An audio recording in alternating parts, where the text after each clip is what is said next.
Hello, hello. Poor blimey. Poor blimey. I've done a right dipper.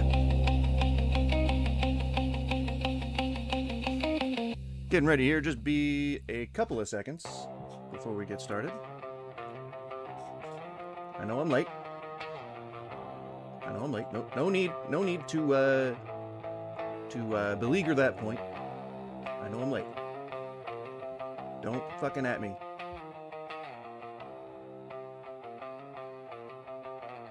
I will not take cyberbullying. I will not. Give me a sec. Gotta get the rest of the stream going. But I think the title is pretty dead on. And if you agree or disagree, let me know in the chat. Feel free to voice your opinion either way. I like both pushback and agreements. So please feel free to levy that judgment. Do you believe that tips are necessary today in America? Stay tuned.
Thank you, Hunter.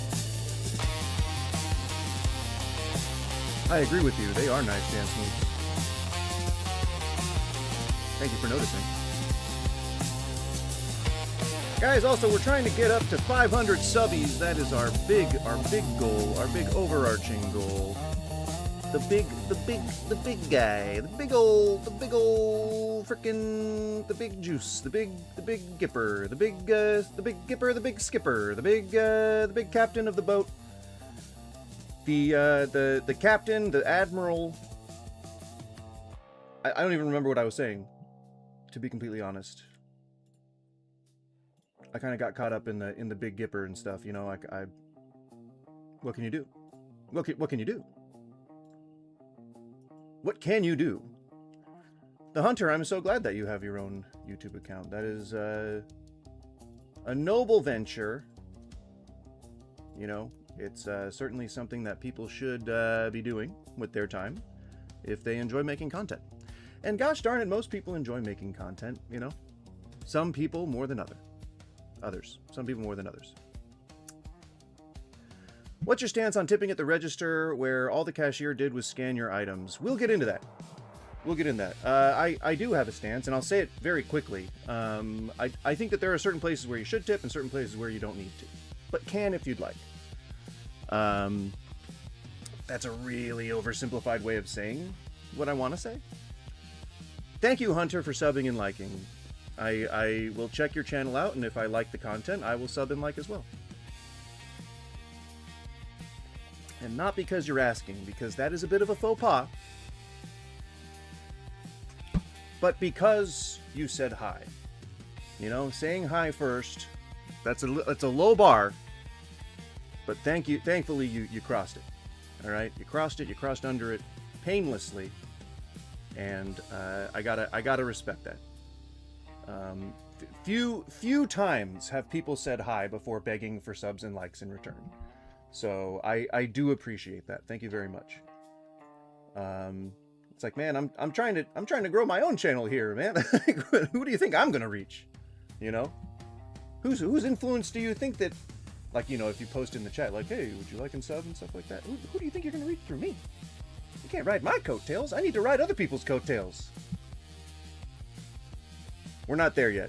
All right, we're not to the point where I need to start begging for stuff. Soon though. Soon and for the rest of my life. Hopefully. As anyone who wants to make it doing YouTube, make a basic living doing YouTube wants. I'd be happy with that. Just a basic living, you know? Just being able to pay for my food. Just being able to pay for my food and my bills. You know, that kind of stuff. Thank you, Hunter. I appreciate it. If you like this, please feel free to actually go and watch one of the actual produced videos that I've made. Those are not getting any views these days, you know, which I understand. They're old, and a lot of that stuff doesn't really apply anymore. The sales one does. I'm so proud of that one. I need to make something way better. I need to redo that video, ideally with the same script, and then make the production value better, because it's a great video. It makes a lot of good points, and it has to do a lot with kind of what we're going to be talking about today.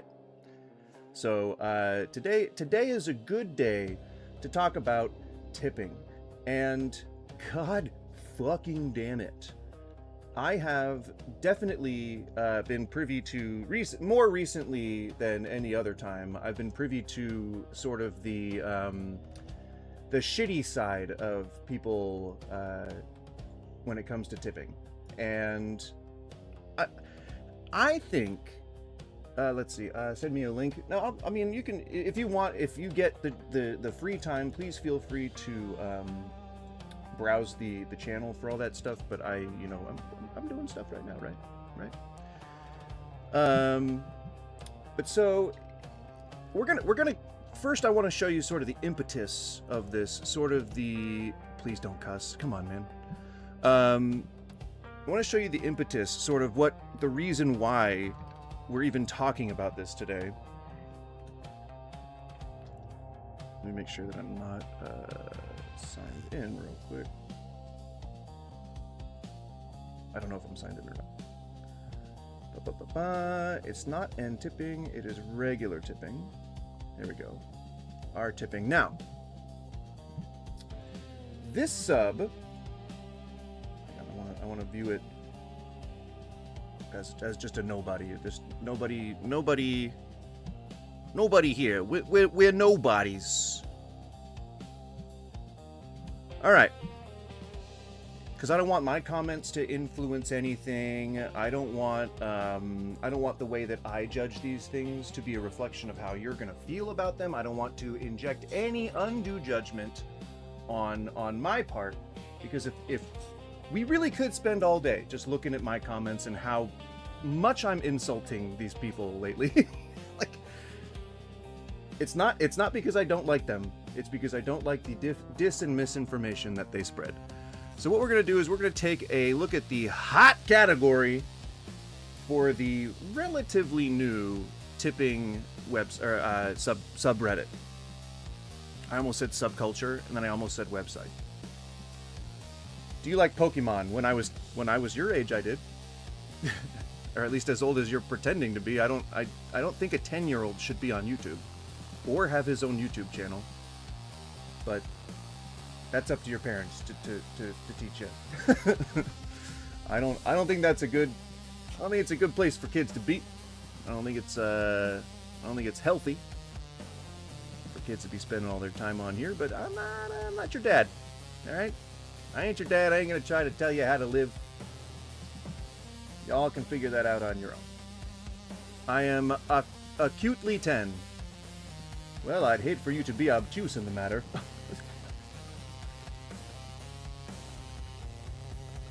Sorry, I've begun tittering. But first, I want to take a look at the information for the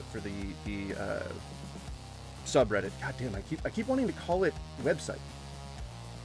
It's my brother's account. My dad's at work. Well, then I'm going to assume that you're brother and that you're lying to be pretend like you're a younger kid, which is weird.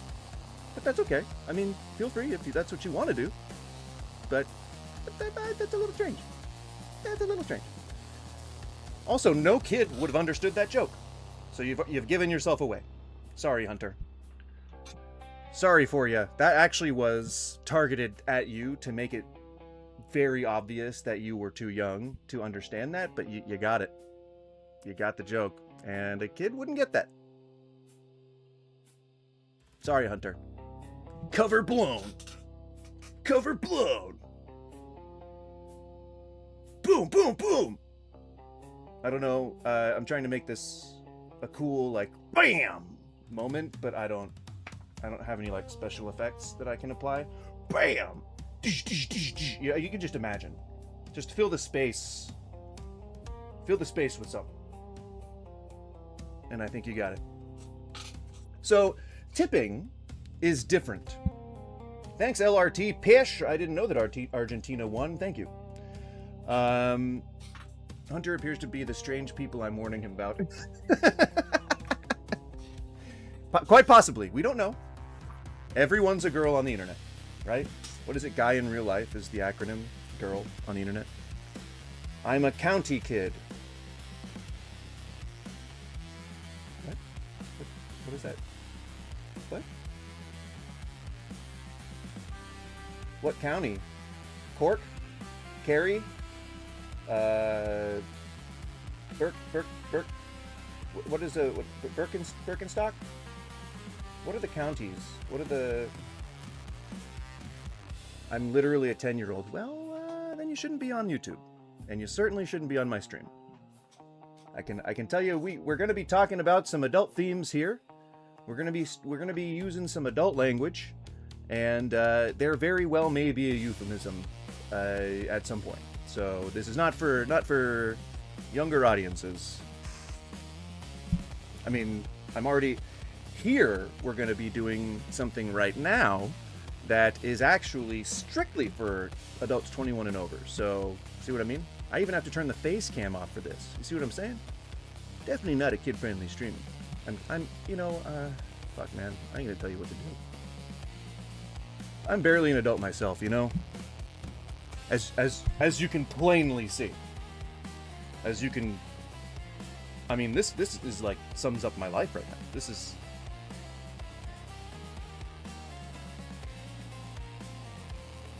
like you can see it.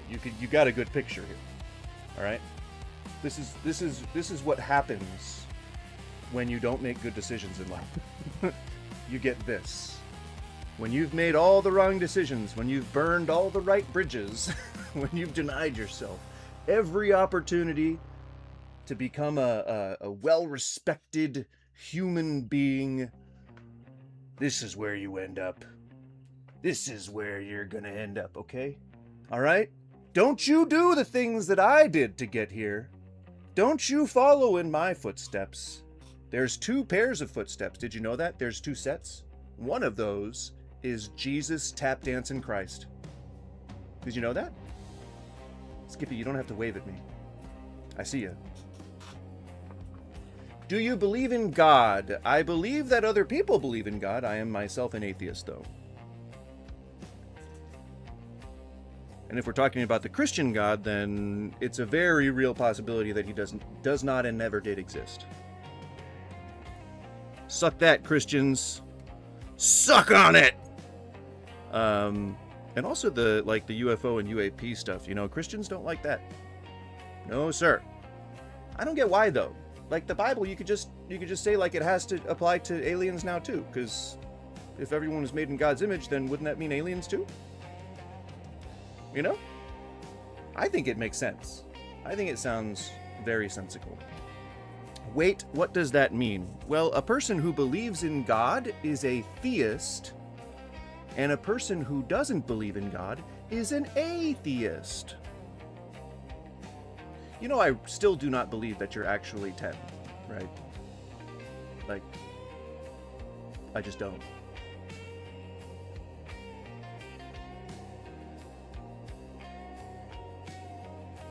So,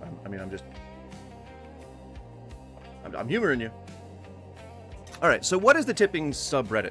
Now, I don't know if you guys are Redditors yourselves, but Reddit is a place where the community gets together.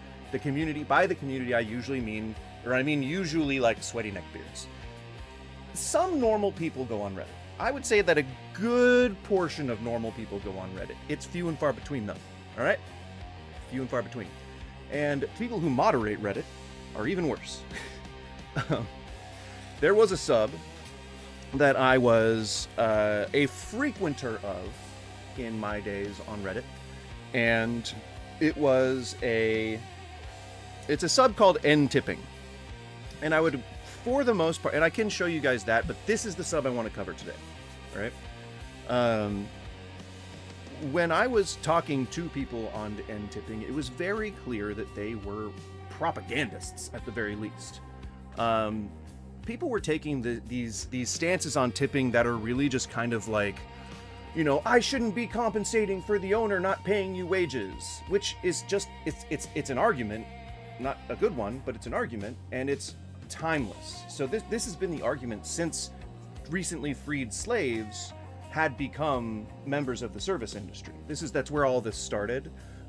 Tipping started in like early 18 or 1900s. I don't remember which century it was, but it was at the beginning of the century, and it was a specifically European thing meant to indicate opulence, and it was meant to be a bid for service. Meaning, if you have like a shoe shine stand, and the guy next to you has a shoe shine stand, and there's like 3 customers, and the guy already has his customer, and the other guy's looking for who he wants to pick as his customer, and you say, you know, I'll give you an extra shiny little nickel in addition to that, and then they would say, okay, I'll go with you since you're offering me the extra nickel. Instead of bumping up a price, it was a bid for service. It was, I'll raise your price by 5 cents, that kind of thing.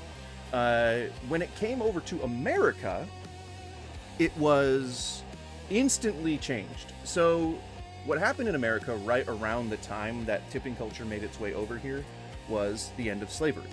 And recently freed slaves were now homeless, jobless, didn't have anywhere to go or anything to do, and so they had to make a living. They had to make things work somehow. And this is in addition to, I don't care if you leave Hunter by, Jesus Christ. This is in addition to the rampant, racism and the rampant, there are people who are still coming into this country who are being discriminated against, like the Irish, like the Italians, people who are white, nowadays were extremely biased against in the old days. And so tipping made its way to America through opulence culture, through like Gatsby parties, through like steakhouses and things like that. And so someone, I don't know who, but somebody along the way decided, hey, this seems like a good idea. We'll, we don't want to pay our, the black people that are now working for us, or the Italians that are now working for us, or the Asians that are now working for us. We don't want to pay because we're racist. So what we're going to do is we're just going to offer them as low as possible, because there weren't labor standards back then. They didn't have laws that protected things like this. And so they were like, I'm going to give you the lowest possible wage that anyone can think of. And if the customers want to give you extra, they can. And that's how tipping got started in America. That's how tipping culture became the way that it is now. And fast forward to nowadays, we have something called tipping fatigue. And I'm sure that end tippers are blissfully aware of this term. They know it exactly, they know it, and hide behind it. And oh man, it's just tips have gotten out of hand. And that's kind of how they start the conversation, which is how tipping, r/tipping, that's how they started the conversation. The reason why we're not specifically talking about end tipping, that sub, is because they started out as an anti-tipping subreddit specifically geared towards actually driving people away from the idea of tipping, which that says it all on its face. That says exactly what it means, and that's fine. Like I can respect that. I may go in there and antagonize, but these people are stating exactly what they're doing. Not so much so in tipping. Here's the description of tipping. Hunter, yes, you are the only one chatting. Thank you for pointing that out. I appreciate it. That makes me feel real good about my channel growth right now. Here's the description of the tipping subreddit. Welcome to r/tipping. This subreddit reflects the majority consensus within its active community about U.S. tipping traditions while encouraging diverse viewpoints and to enhance discussions. If you perceive bias, it may reflect your personal views rather than the sub's consensus. Averting any pushback there, I see. Share your thoughts, whether you're a firm believer or a skeptic, and use flares to organize posts. Note, political posts or commentary are not allowed. Flag unacceptable content to help mods keep the community civil. Now, I'll let you in on a little secret. Pretty much, there are 2 golden rules. Okay, I've got 3 golden rules, but there are 2 that relate to this. The third one is, don't be a dick. Just in general. That's just a great goal to strive for as a human being. Don't be a dick. That's my one universal rule, and I have 2 others. The second is, everything is political. Everything is political. Whether you make a decision to grab a Coca-Cola from the shelf, or to put a coin in a homeless person's cup, or to donate 15 cents to the American Heart Association, all of those decisions are political. It's okay. You don't have to be scared of making decisions that are political in nature. And we don't have to observe minutia in that. We don't have to observe nuance or niche opinions, meaning we don't have to say like, okay, but if you buy sneakers from Nike, then you're supporting child labor off in Sri Lanka somewhere. Like, I get that. I understand that it's not like a one-to-one comparison. Believe me, I get it. But everything that you do is political in nature. It has some political, it's a result of something political, or it's in service of something political. It's totally fine. Don't balk at that. Embrace it. It's okay. We can be involved in politics. The number 2 golden rule that I have is everyone, and you may not want to hear this, you may not like this, but everyone's just a little bit gay. I'm sorry. I'm sorry if I am bursting your bubble on this. But that is just a universal truth. The spectrum starts at, it doesn't start at 0. It starts at like 0.00000000000000000000001, but it's a spectrum, and it does not start at 0. So everybody's a little bit gay. Every decision you make is political, and don't be a dick. I think those are 3 good universal rules that everyone can follow, that everyone can get behind. It works. It works for life. Okay. But so, if you're saying political posts or commentary aren't allowed in a fucking forum about tipping, kind of shows you exactly the level of knowledge that we're dealing with. It started out political. It was political. It always has been a political thing. The freeing of the slave, that's like arguing that the freeing of the slaves is not political. Like, what the fuck, dude? Well, Hunter, I would check again. She may be a man. And you may now be into men. I'm like, it's hyperbole, so this is why 10-year-olds should not be here. What's maximum gay? 10? I don't know how high the spectrum goes. I don't know what number value the maximum point of the spectrum is. Let's say 362. That's the maximum end of the gay spectrum is a value of 362. Don't know why, but let's just, that'll be it. We can make that the law now. So when we have like there's a law that governs the spectrum, the sexuality spectrum, we'll make it so that 362 is the maximum number of gay you can be. All right? Firm rule. I think we got there. Thank you, guys. Thank you. Handshakes all around. Thank you, gentlemen. Thank you, gentlemen. We figured it out. Thank you. You're like a 10 out of 362 on the scale. Then, bitch, if you have ever once said that you want to be the middle of, or was it the middle of someone's human centipede, or on the end of someone's, whatever the fuck it was, then you're more than 10.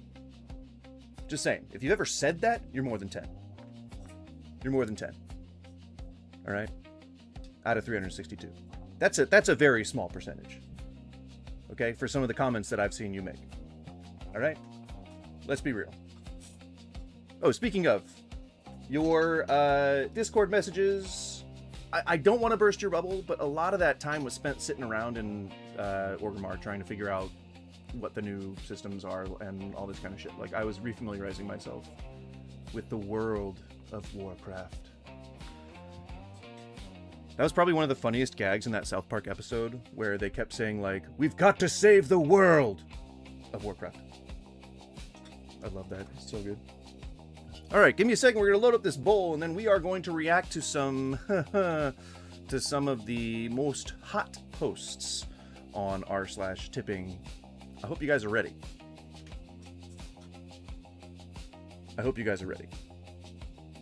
It is a cesspool. I look like Sith the Sloth.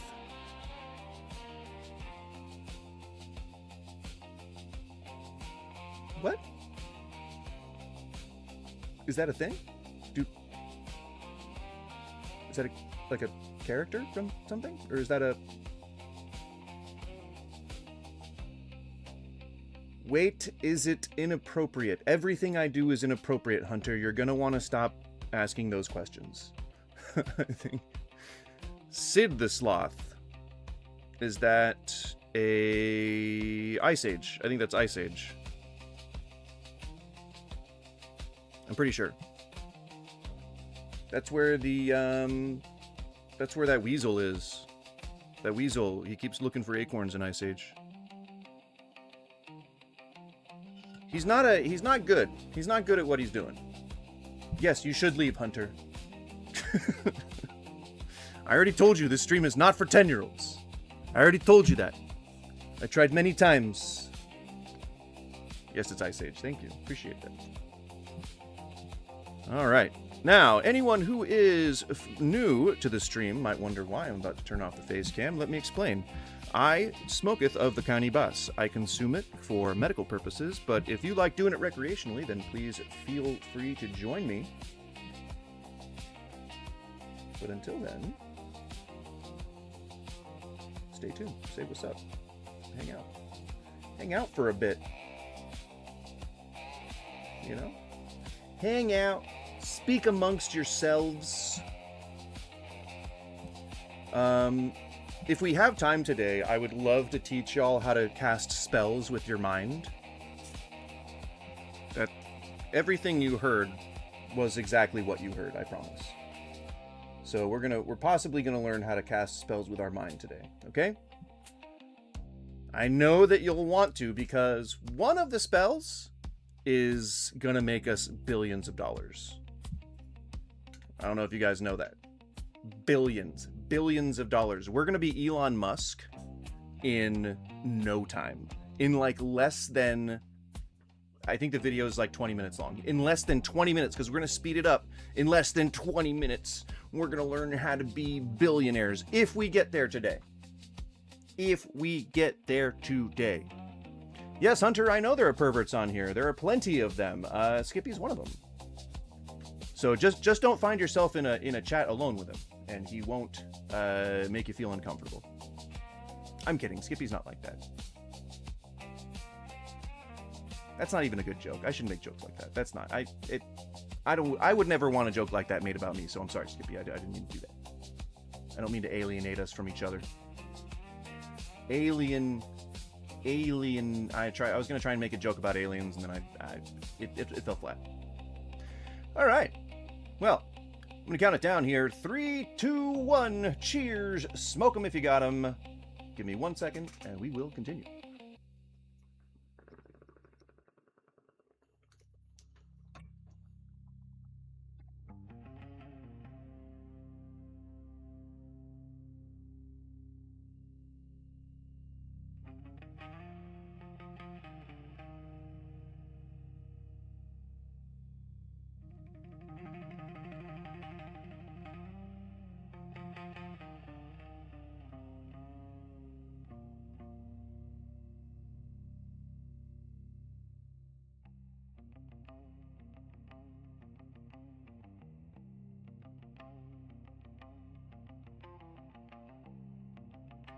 All right.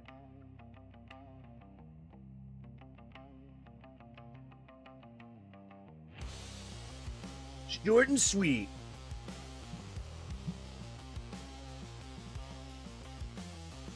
This is the other stream. Yes, I have 2 of them.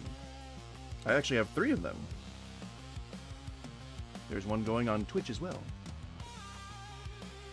I've not figured out a way to make this work on YouTube for the separate streams to be one.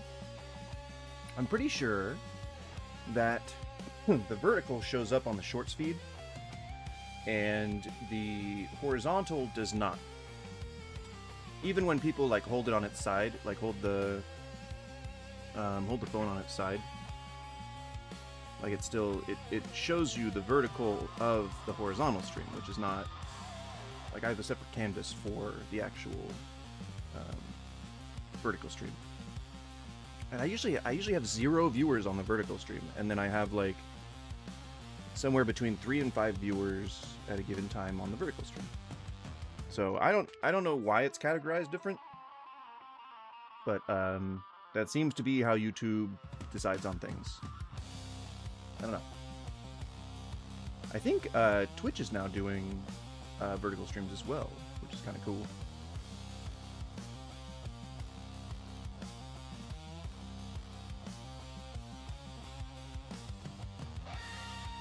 All right, just cleaning this glass piece off, and then we can resume.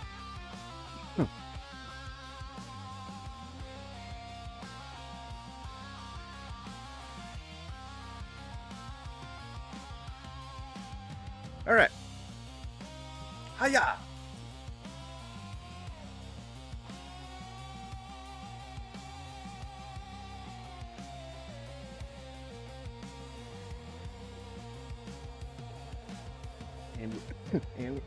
And we're back. Had a little bit of a coughing fit there. All right, so we were looking. Yeah, goddamn it. We were looking at hot community highlights. Welcome to tipping.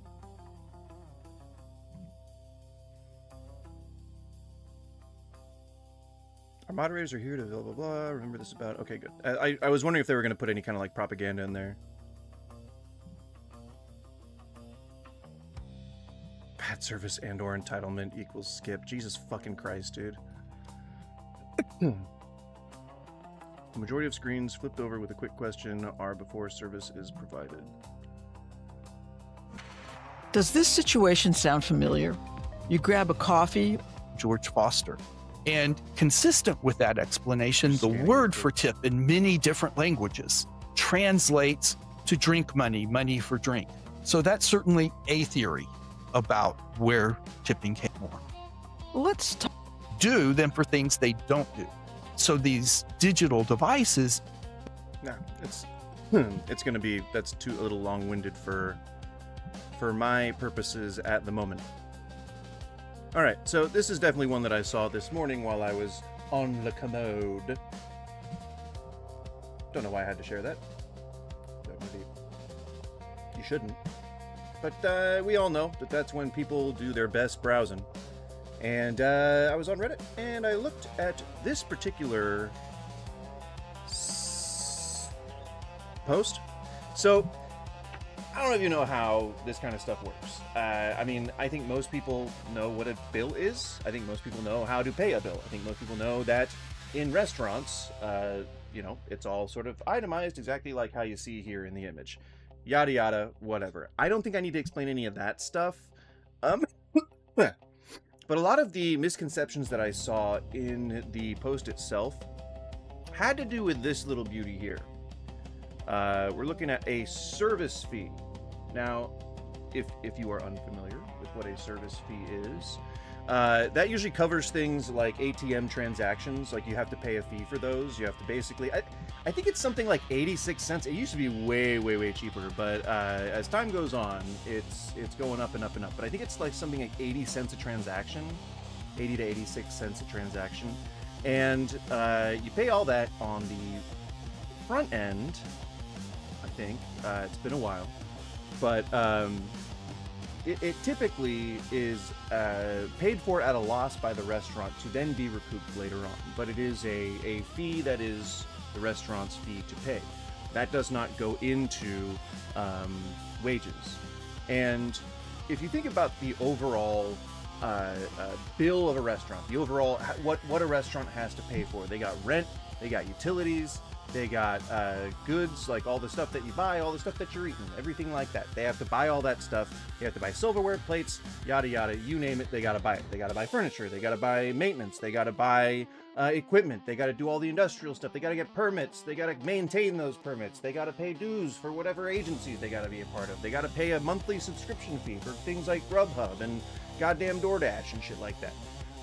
They have to pay listing fees for advertisements that they take out in whatever newspapers, all this kind of stuff. They have a lot of stuff that they got to pay for. Another one of those things is wages. Now, a service fee covers things that are typically not anything to do with wages whatsoever at all. Like service fees are for maintenance costs.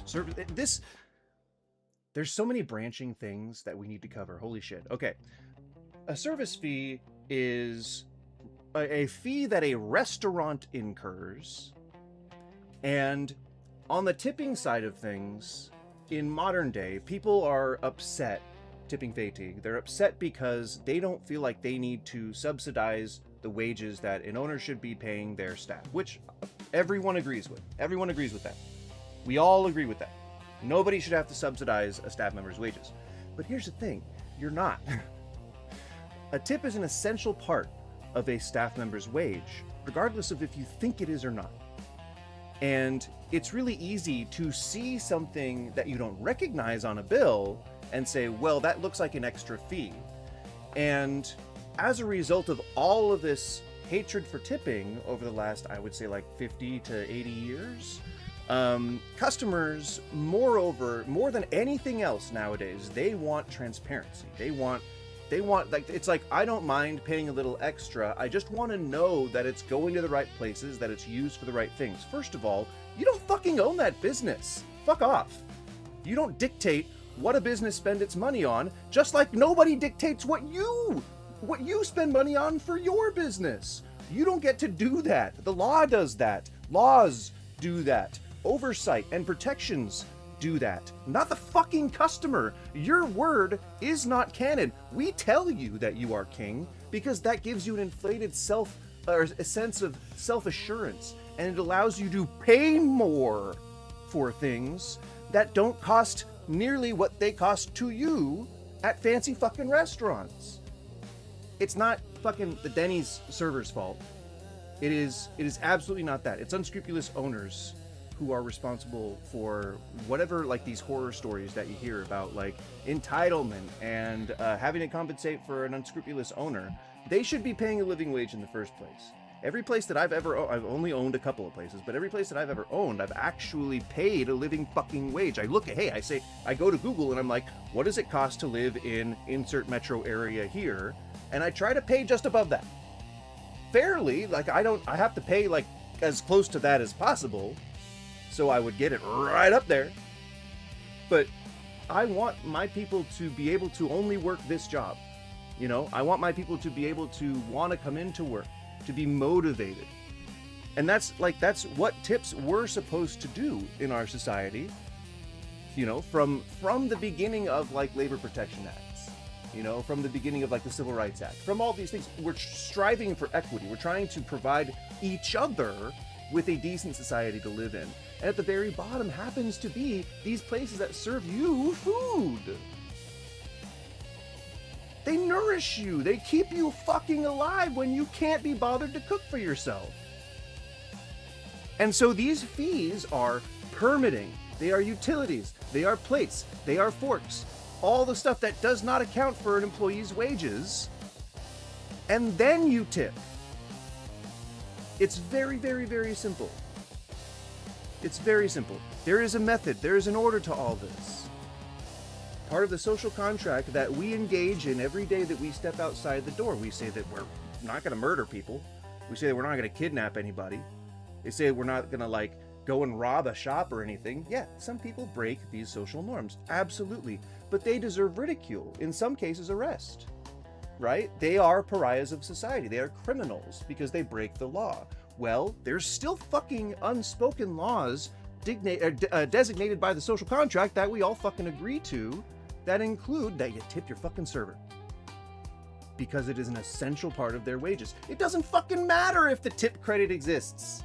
It doesn't fucking matter if businesses are technically allowed to pay lower than the local minimum wage or the federal minimum wage or whatever. It doesn't fucking matter if the tip credit exists in that state. Everybody deserves more. And if I am spending money to go out and eat, I have to account for that. I'm not going to be a whiny little baby and say like, nah, I don't want to engage in whatever the rest of society is doing. I don't want to engage with my peers just because I don't want to pay an extra $10 or $60 on a fucking $579 bill. If you're spending that much money going out to eat, you're doing fine. You're doing just fine. I could not afford this. This is more than a third of my rent.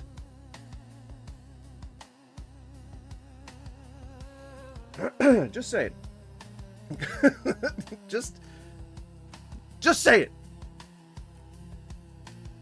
I refuse to be misled. You are not being misled. A service fee is exactly what it says it is.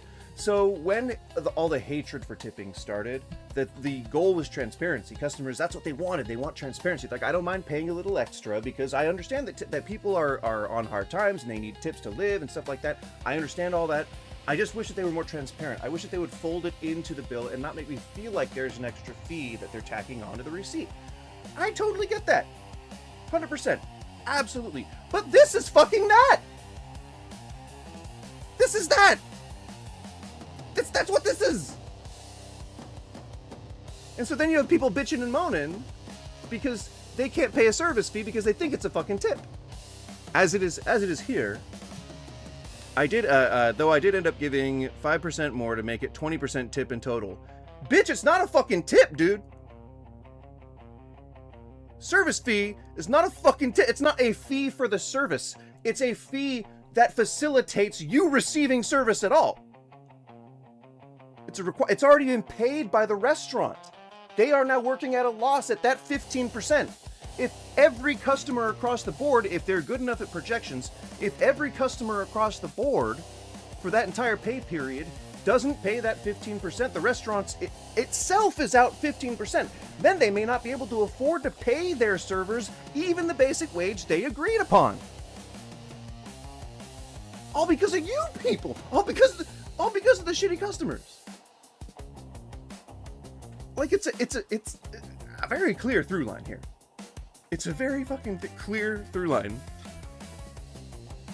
I know they're not the first and not the only ones to do this, but presumably intentionally misleading customers like that is infuriating. Where did they mislead the customer? Where did they mislead the customer? Can anyone answer me?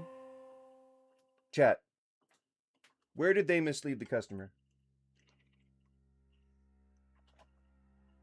Anywhere? Anywhere on there? Where's the deception?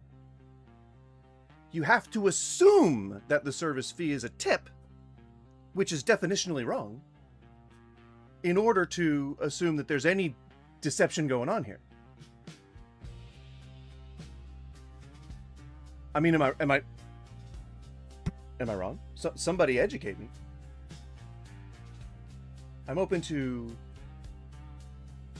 any positive reinforcement that this may be like legit and totally sensical and oh yeah, absolutely, I would have done the same thing.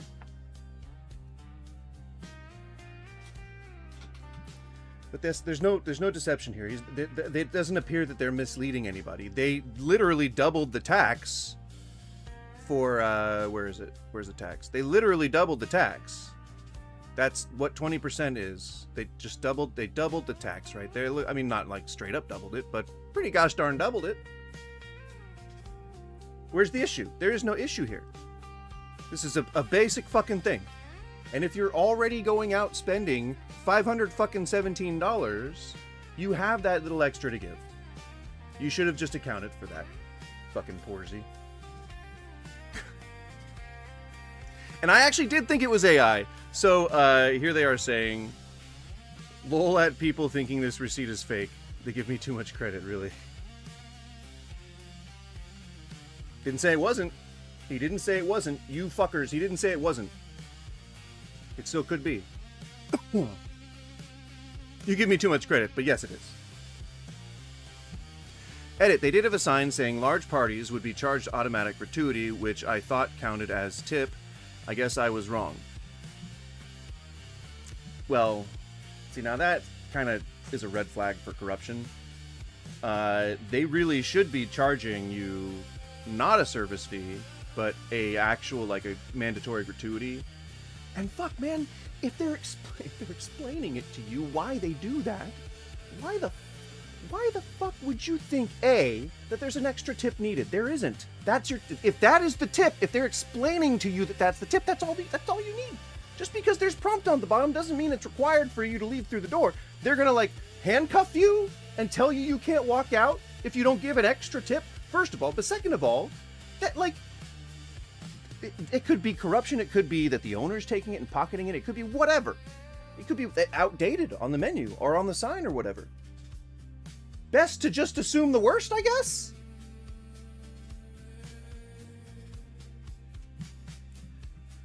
But now let's take a look at some of the best comments, or top comments. Let's take a look at the top comments. Xavier12 from 4 hours ago says, restaurants are starting to remind me of car dealerships. You finally get... Oh, what? WinZip? You finally get to the finance part of the transaction, and here comes the fees. Service charge, document fee, kitchen wellness fee, employee insurance fee, taxes, and we need at least 20% tip on top of all that because the poor servers are making less than minimum wage. First of all, fuck you. If I ever was to encounter somebody like you in any of my restaurants, I would ask you swiftly but boldly and curtly to leave. Please leave. Please leave my store. Please leave right now. Boldly, swiftly, and curtly. See? Please leave my store. I would prefer if you left my shop. I would prefer if you never show up again. Thank you. I do not like the look of your face or your behavior. Restaurants are starting to remind me of car dealerships. So, car dealerships are sales positions, and there is definitely some sales elements to a server, but really, the best servers just do their job. You educate yourself on the menu, you educate yourself on the standards of service, and that's about it. Then you maintain. And if you can maintain your tables, and if you can do a good job, then you're going to get tipped well. And that's the formula. But they aren't really responsible for generating sales. And a tip is not a commission. A commission is paid out by the employer, and they have to account for all the laws and guidelines that govern commissions, which I believe you're taxed at a higher rate. There's some other tax thing to do with commissions. It counts as bonuses, and tips do not. Tips count as gratuity. So yeah, they're not congruous. You finally get to the finance part of the transaction, and here comes the fees. Service charge. So what the fuck, dude? Disable, fuck. What? I don't even like WinZip. Go fuck yourself. Service charge. Document fee. Don't know what the fuck a document fee is. If your restaurant is putting that on receipts, it is scamming you. Service charges, again, as I mentioned earlier, account for rent. They account for utilities. They account for supplies. They account for all the different things. It's usually ATM transaction fees that really, really like put pressure on restaurants to start charging extra. Anything that has to do with getting your money, that's usually like the thing that drives owners insane. It's like, oh, they're nickel and diming the fuck out of me. They're nickel and diming me to death. Joanna. I tried to make up a fictional wife's name. They're nickel and diming me to death, Joanna. Get the kids. We're going to fucking Cabo. Why would we go to Cabo? I don't really even like Cabo. I think if I was to go to one of the spring break Mexican coastal areas, I would probably be like Puerto Vallarta. Where do they have the caldera drink? You know what? Not important. Sorry, I was getting lost. I was getting lost in the sauce here, talking about delicious, delicious cocktails. Man, now I really want one of those. Oh, they're so good. I have to look it up. I'm not gonna drop this until I can look it up. Hang on. Mexican beach town, big drink, caldera.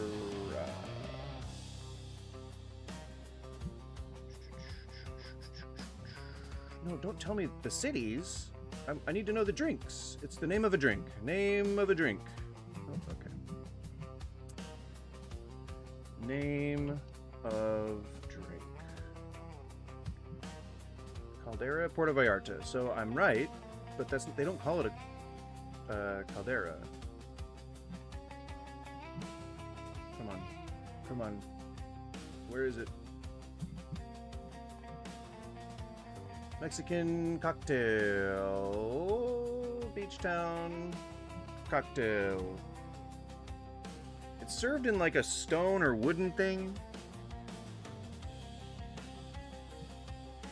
It's not called caldera. Mother fudger.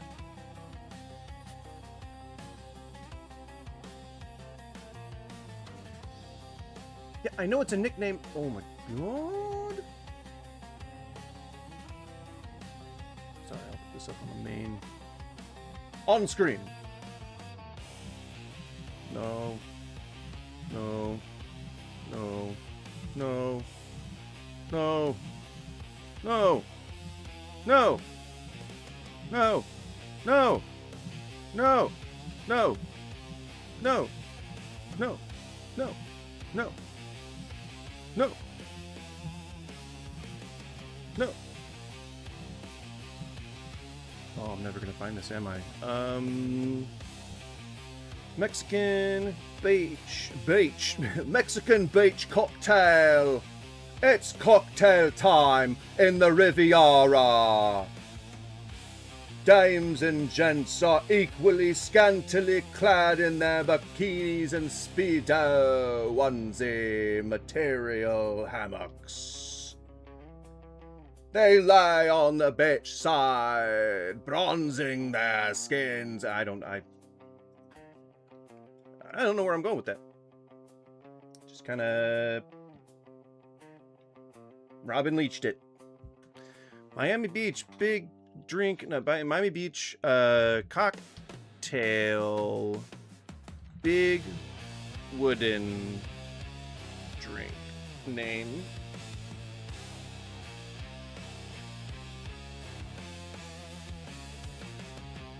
It's not a fucking Paloma.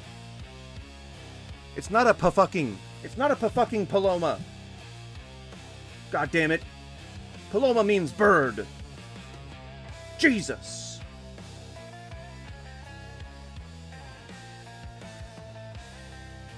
It means bird.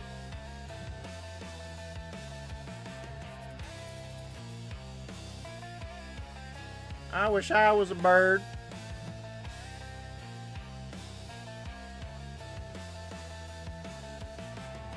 You guys ever wish you were birds?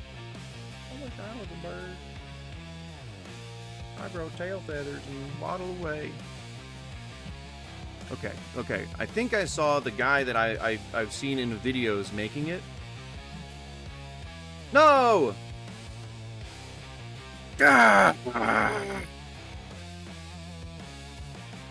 We'll find this thing. I need to find this thing. I need to know what the cocktail is. I need to know it. Is it the this thing? Cantarito.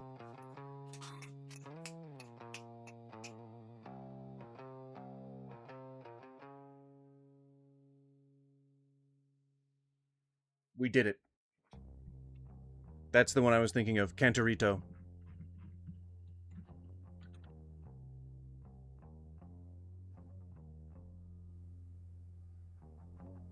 Cantaritos.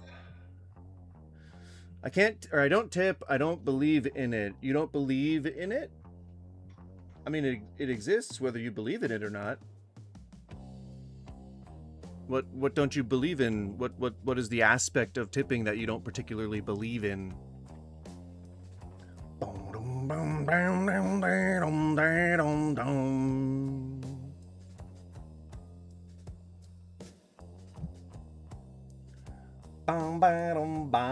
Shibble-datter-diddle-bap. Gribble-ding-grow. Shibble-dee-bap. Right? That's a way to sing, right? Those are some jazzy vocals right there. Warm, jazzy vocals. Warm, smooth, jazzy vocals. Am I right? Except for the vocal break there. Except for the cracking voice. I am still but a wee babe. Still but a wee babe. Nary a hair on my face.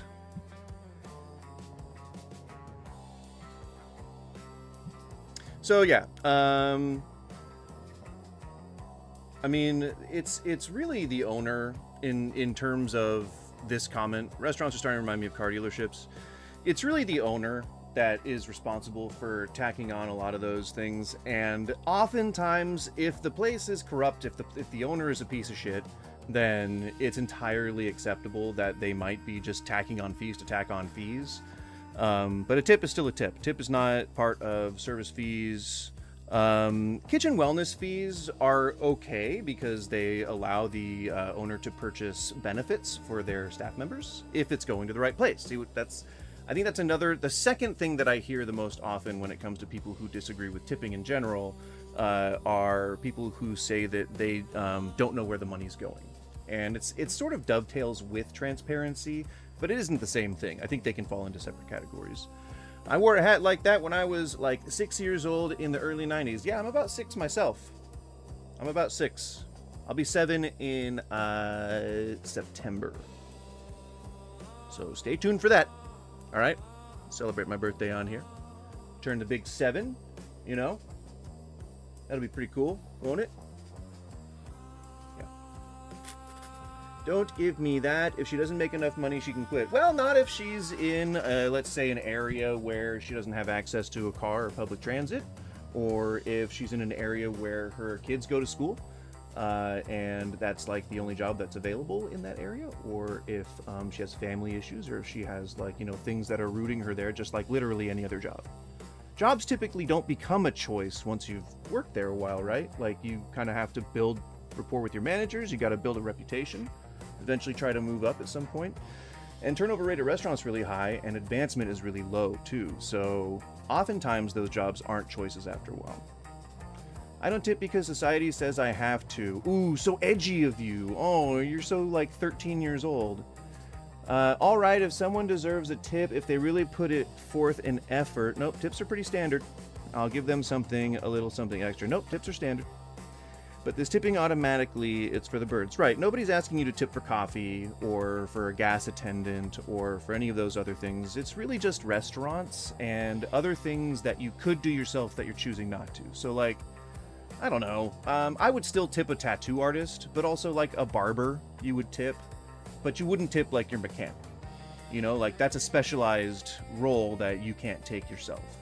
Tattoo artist, I would still tip. But I think that's more of a cultural thing than a service thing.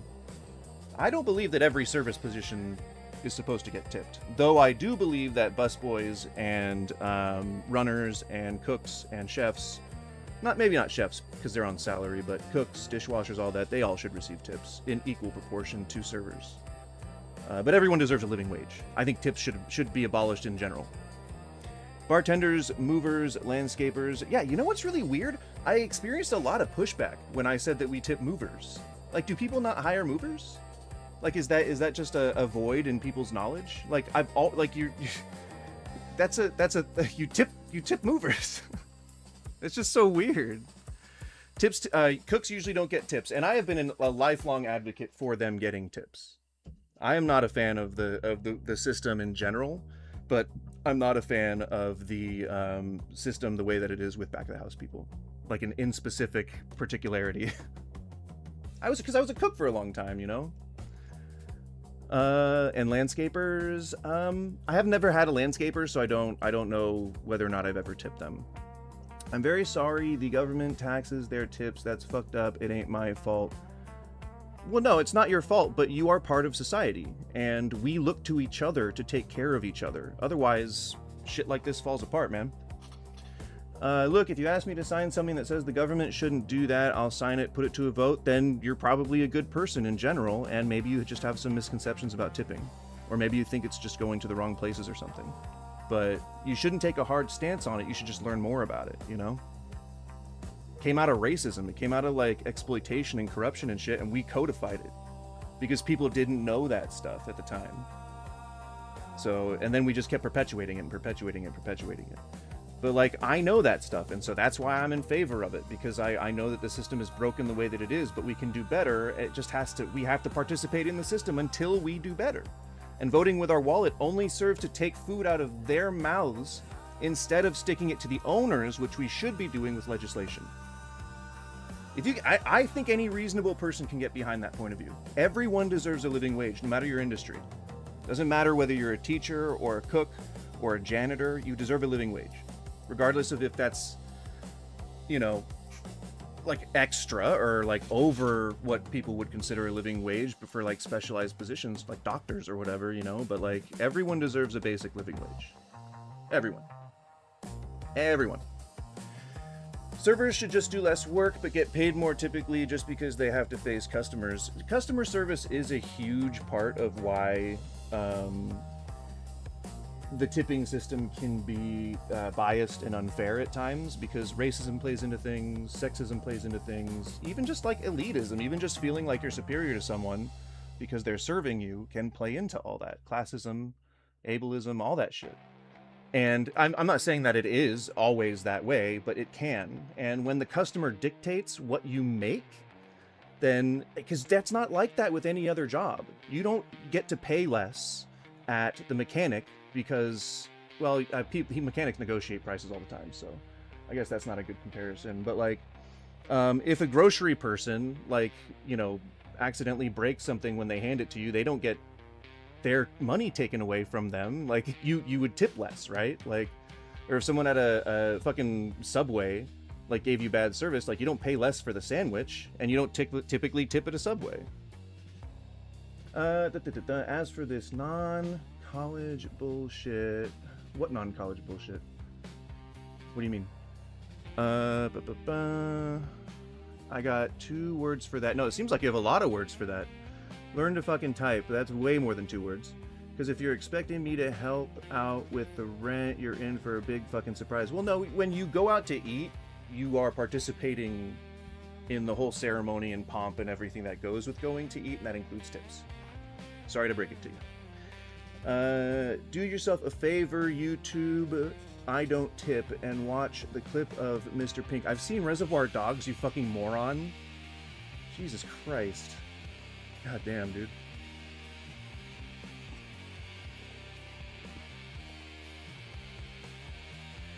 That is the funny thing. Both stealerships and plate slingers have a very similar approach. Not salesmen. Nope. Not really. Typically, servers are people. Just like you and me. Isn't that weird? You apparently forgot about that scene. No, I didn't.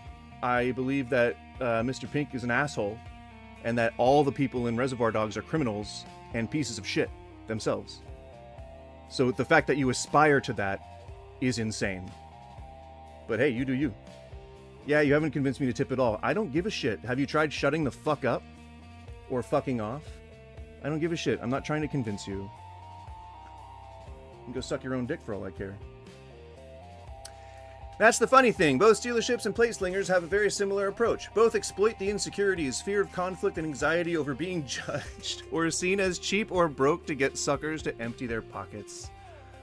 Oh my god. So it's really, really like a Christian persecution complex sort of thing.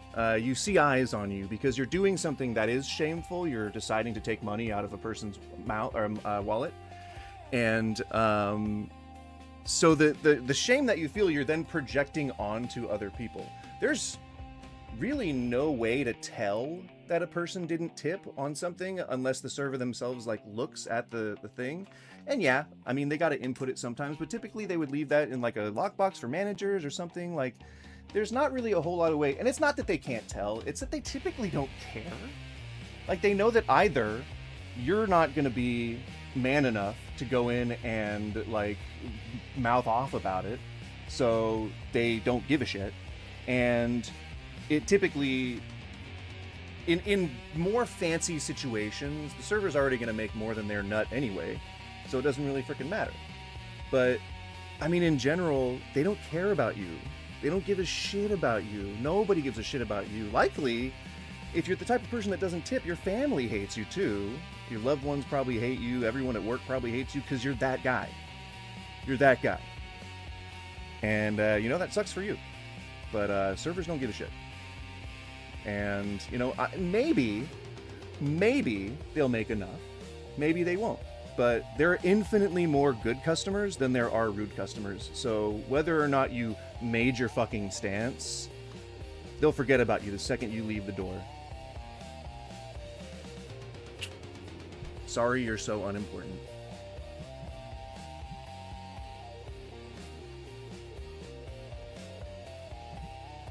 Oh, you're so mature, Cat Down the Road. You had to retract your message. Yeah, nice edit. Yeah, good. Because then you're not having to endure the shame of trying to bully a complete stranger with text. You absolute potato. I think it's to the point where you have to consider not playing versus taking your ball home. See, if you're a whiny child, you take your ball home. I'm leaving. The upside for playing the game is not worth it anymore. What do you lose besides money? You know, I don't get it. You're an atheist. Oh, well, yeah. Oh, I'm sorry. I'm sorry that I have a belief that, I don't have a belief that you do. I am like many other millions of human beings, and I deserve the same consideration that you do. But I don't know what me not being religious has to do with any of this. This is about tipping. If you have a point about tipping, then, I mean, I can just try to ignore that, but I'm not... What does religion have to do with it?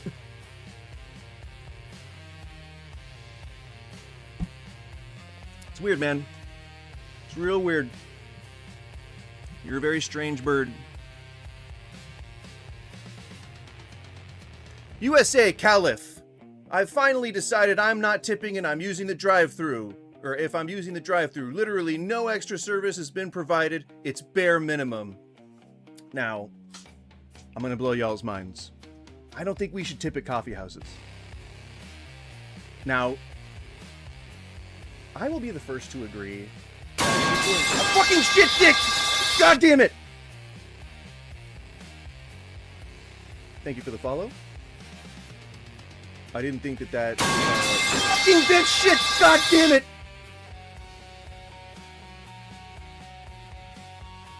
Thank you for the... I think that was another follow, but god damn. I'm shaking. That scared the shit out of me. Woo! Oh, I'm awake now. Oh, that's like a friggin' shot of espresso right there. God damn. That noise is still way too loud. I thought I disabled it. Oh my god. It made me choke on my spit. Thank you for the follow. I think that was a follow. I don't know why it's not registering on my alerts, but thank you. Oh my god. I gotta turn that thing off. Anywho. Oh my god. I'm still shaking. Let's see. Tipping isn't mandatory by law. Yes. Oh my god. Holy shit, guys. Holy shit. Did you hear that? Oh my god. The cat down the road. Oh. Oh. I was so blind. I didn't even realize. I didn't know. I didn't know that it wasn't required by law. Holy shit. Oh. Oh, and then. Oh my god. Oh. And then you say, you don't have to tip. Oh. Oh, the cat's down the road. I'm so glad that you're so insightful. Oh, fucking shit, man. Come on. You sad son of a bitch. You sad son of a bitch. Didn't you hear me when I was talking about how these people, their family doesn't like them, and people usually don't like them because they're that guy? And you didn't pick up that maybe I was like referring to like maybe someone specific here, maybe someone in chat, maybe perhaps. Maybe. Perhaps, maybe. Possibly. You think? I got an awful attitude after not leaving a $1 tip at my local Starbucks. Reasonable. I would not be very nice about someone if they was to confront me about a $1 tip. I would be like, okay, I don't really like that. I'm not cool with that. You don't need to be giving me shame about giving you $1 at a coffee house, because I don't believe we should be tipping at coffee houses. I know. I'm going to justify it. I'm going to try and justify it, okay? I'm sorry. I'm so sorry. I know it's a service position. I know that people there are underpaid and overworked. I know. But I'm going to make a case. I'm going to make a case for myself, okay?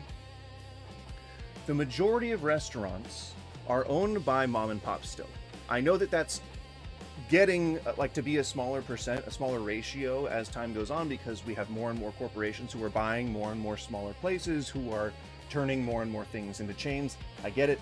But right now, in terms of full service dine-in restaurants, the majority of businesses is still owned by smaller business.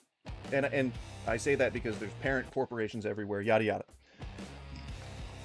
All my previous points. Where else are you streaming? Twitch. But that's about it. It's YouTube and Twitch. I don't really like Kick or any of those other ones. Rumble, I think, is another one. And in terms of coffee houses, that's a close ratio as well. It's a close ratio, but it's on the other side. The majority of coffee houses, I mean Starbucks specifically, are owned by larger corporations.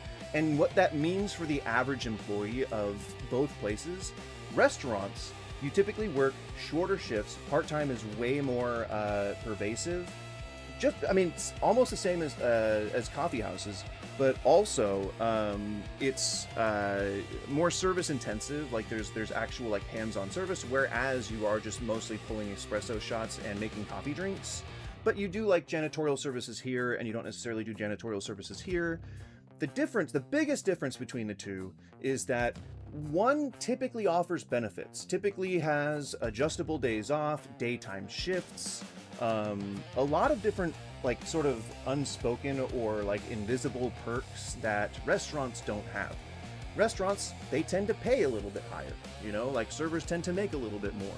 So it's a bit of an offset. Tipping hasn't been as traditionally present at coffee houses as it has in restaurants, not in the same magnitude, you would toss a couple of cents to into the bucket when you pay with cash for a coffee. Like you would say, oh, I'll throw a quarter in there or whatever, you know? So them asking for 20% is not necessarily like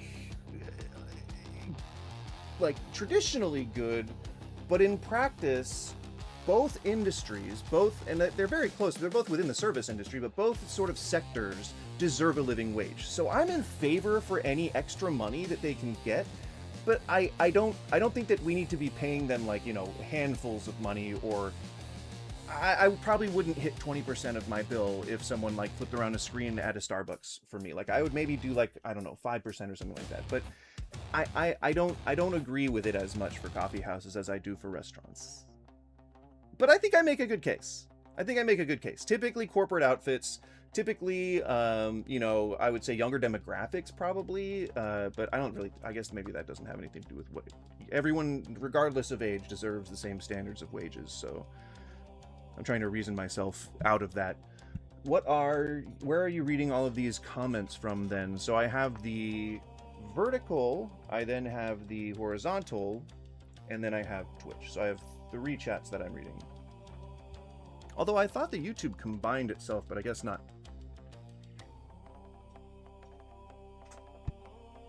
Que sera, sera! I agree with you 100%, and that's very rare. Well, thank you, Patrick. You just mean you don't agree with anyone 100%, or you don't agree with me 100% typically? Okay. So yeah, I probably wouldn't have been happy if someone chased after me for a $1 tip. But that's not the majority of places, and it's not representative of an entire industry. Undercooked food, chuddy? Chuddy drink? Chuddy? C-H-U-D-D-Y. What does chuddy mean? Asked for a straw, was met with attitude, and was reluctantly given a straw. There was given no napkins with my food under toasted food. Asked for those too. Got completely ignored. After full acknowledgement of the napkin request, the girl making drinks noticed me still waiting for napkins while the cashier ignored me, and I had to remind her I was waiting, and then received a crumpled wad of napkins and a slammed window. Immature and annoying to have to deal with this. I mean, that's fine. Like, okay. So you had a shitty experience. I probably would have tipped less, or nothing in that case. Probably not nothing. I don't think I would ever tip nothing. Cannibalistic humanoid underground dweller. No, I know what a chud is, but I don't know why. Why would that adjective fit a drink? Does that is that a thing, or? Enough about the tips. Well, you don't dictate what I get to do on my stream, that's for damn sure. Your rant about tips makes me want to tip even less, and I don't even tip. Well, I would hope it makes you want to go to restaurants even less. I'm sure they want to see you, you know, just as much as I would. Which is nowhere near my business. You know what I mean? Know what I mean, Jelly Bean? Went ahead and called the corporate number. You had a bad experience. You had one bad experience. And you called the corporate number? Just so you know, bitch, most Starbucks are franchises that are not governed by the corporate office. Oh my god, when boomers do that shit, I guess I laugh, but I also really cringe. Like, why are you saying I'm telling on you? All right, I'm telling on you. It's like when people fucking like say that they're gonna call the cops. Like, what? We're having an argument. Why are you gonna call the cops? Like, what's the point? Yes, I'm gonna go to a restaurant today just because of your rant and make a huge order just to not leave a tip in homage to you. I'll even leave your YouTube name on the receipt. And I doubt they'll give 2 single shits and will forget about your face the second you leave the room, just like your fucking wife does. And your kids. Because nobody deserves this sort of treatment. Yes, you're right. You're right. Nobody deserves to have a customer service person being rude or dismissive to them. Nobody deserves that. Absolutely. 100%. Went back a few weeks later and was and was politely asked to select no tip while paying. Seems like they are not taking tips through drive-thru at all now. I hope... Oh, so this is an end everyone clapped situation here, okay? I hope the cashier barista realizes how her poor attitude reflects on the company, and now everyone working has to skip out on tips because of her attitude. And they don't give a shit. Now, with all that said, right, I'm not racist, but I can understand tipping your waiter at a restaurant. See, we agree on that. We agree. Or tipping the barista when you go inside to sit down and eat/drink your drink. Absolutely. We agree. 100%. We agree on that. I agree with everything that you said here. I don't think that it should be used as a crutch to prop up the idea of anti-tipping culture. But I agree with everything. I agree with all the stuff that you said. It was a terrible experience. I would have been unhappy. I probably would have tipped less. Or if I was pissed off, I definitely wouldn't have tipped. But you get what I'm saying. And they can differentiate. They say, I understand tipping at a restaurant, or when you're going in to sit down and eat and drink a drink. I totally get that. Awesome. 100%. Totally in agreement. However, I will not give a tip through drive-thru. Totally. Absolutely. You're not supposed to be tipping fast food workers. You're not supposed to be tipping people through a drive-thru. It's not typical. It's not something that you, in general, will do. Especially at a place like Starbucks. True. Where they generally make more than minimum wage and have benefits. Absolutely. See? This is great. I just don't think it should be used as propaganda. It's quite the reminder that tips are not right. They are not a right. They are a privilege. Here's where you lost me. Call me Goose. Then they associate the not tipping with your YouTube name, especially if I do it often enough. They won't give a shit. They won't give a shit. My wife knows I don't tip. Nuh-uh, my wife likes me. I teach my kids the same thing. Then your kids are going to grow up to be pieces of shit just like you. She's happy because it saves us money. Yeah, I'm sure she loves the looks you get when you don't tip. I'm sure she loves it. Just like, you know, I'm sure she comes every time you visit the park and ask her to come over to you.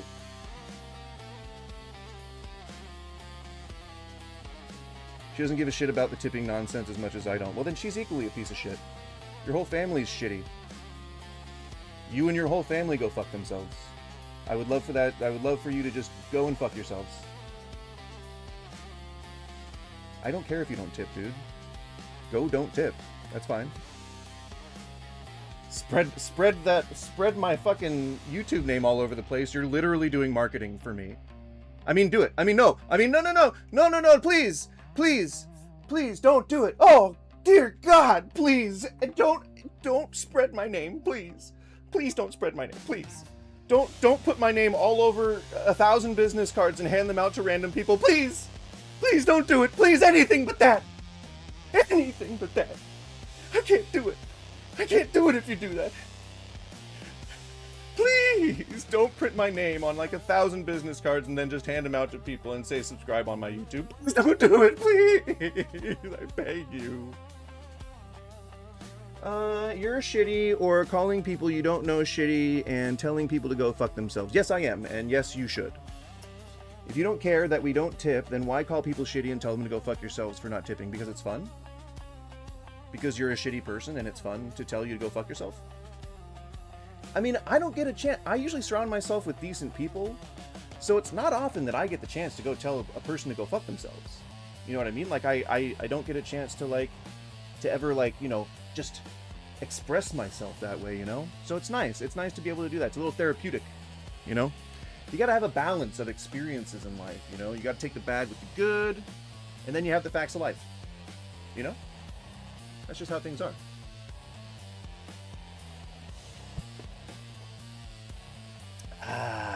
See, yes, normies can't see these troll comments. You just gotta go over to the other stream. I don't know how you would navigate over there. Hey, Helmet, what's up? Stumbling in on you telling someone off. Well, I mean, he's sticking around, so it's mostly just talking shit at this point. He hasn't been told off. He's been told. I guess the gargoyle on your t-shirt isn't just for show, it represents your character. No, it's a self-portrait. It's a self-portrait. This is... You don't see the resemblance? And I love that you think that that was an insult. I love that you think that that was any kind of insult. I feel so bad for your wife, man. Oh, man. Oh, fuck. Woo! I mean, because you have to, like, cross-section, you know, the things that you've said with the type of person that you'd associate with an anti-tipper. And it's just like, oh, man. That cross-section. Oof. Well, at least I have a wife. Okay. I mean, sure. Yeah. At least you have a wife. Yeah, you certainly have a wife, man.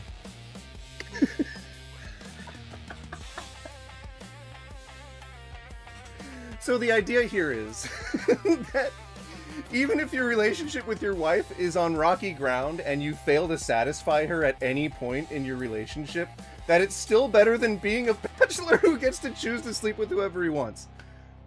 Okay. Interesting perspective. I'm into it. I'm into it. I don't know where to go from there, but you led us down a interesting path. Oh my god, my eyes are watering. That is hilarious. Oh my god.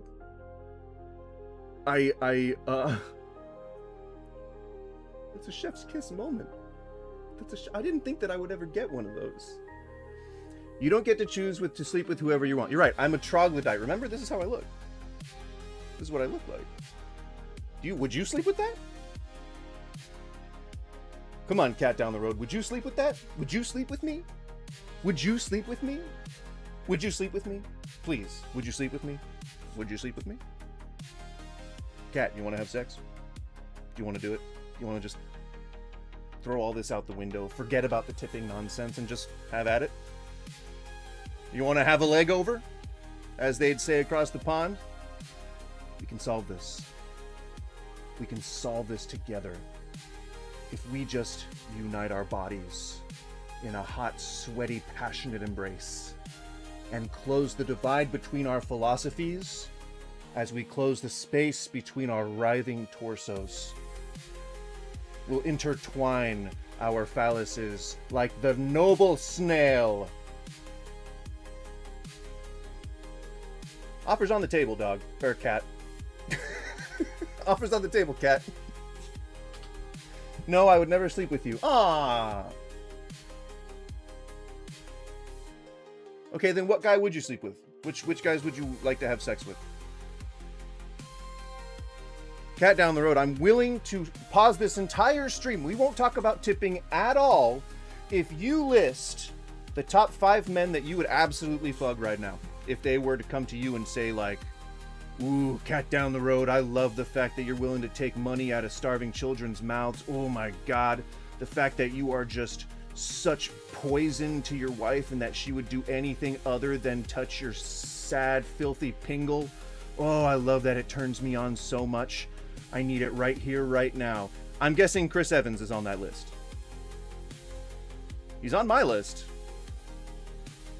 Although I don't know if I'd want to sleep with him. He said all that stuff to me just then, because that's not true for me. It's true for you, but it's not true for me. So I would have to wonder where all that's coming from. I'd be like, are you mistaking me for somebody else?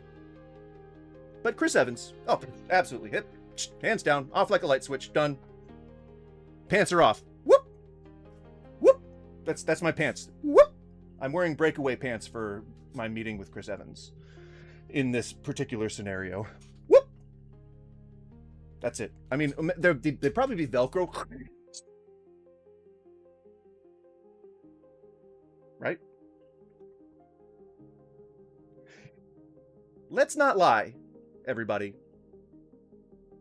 I'm gonna have to just assume that you all agree with me, because I will not accept any other answer.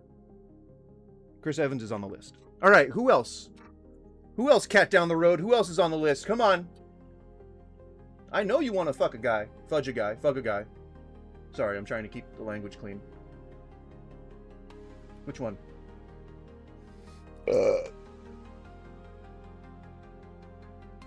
Ray J? You want to play the part of Kim? What? Who would you sleep with? Cat down the road. Come on, man. Come on. We got dead air here. We got dead air. Come on, this is your chance to become a celebrity. Which famous men do you want to have sex with? Cat down the road? God damn it! Answer me! Answer me! Which famous men do you want to have sex with? Which quivering pile of man flesh would you lie with? Tell me now!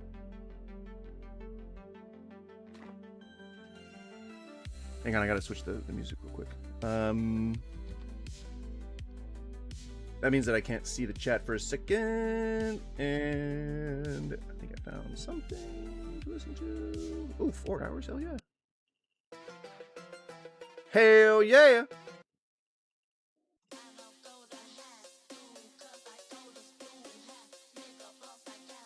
You're typing who you would have sex with and it's somehow getting filtered? Gee golly gosh, one could assume that you're trying to type slurs into chat or something.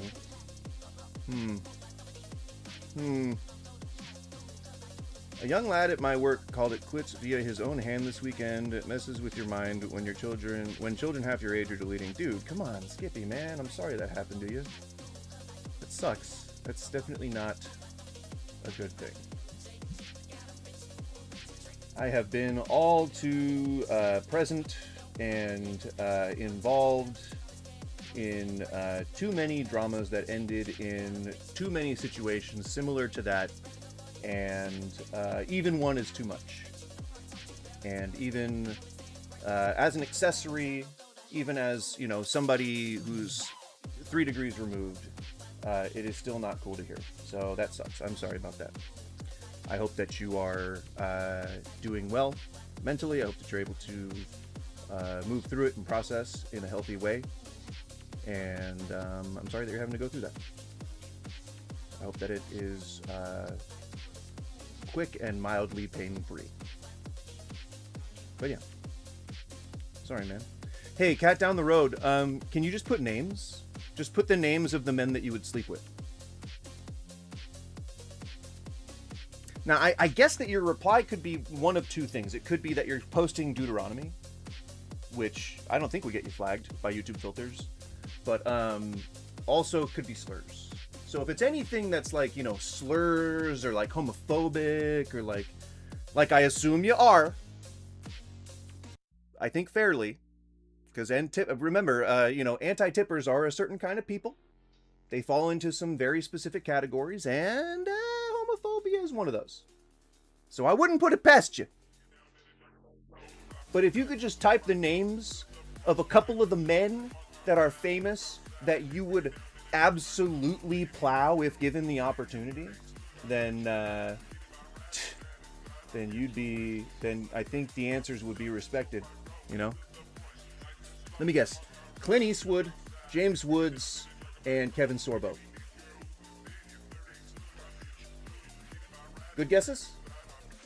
Because they share all of your other traits. Now, with all that said, okay, yeah, we finished with this. I said I'd probably get into an apophylation. Apophylation. What does that mean?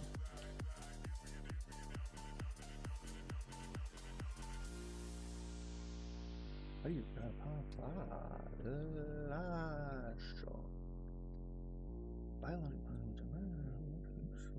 typically I talk his own partner. Doing it after. So wait, so you're saying that, and then Alessandro Nivola?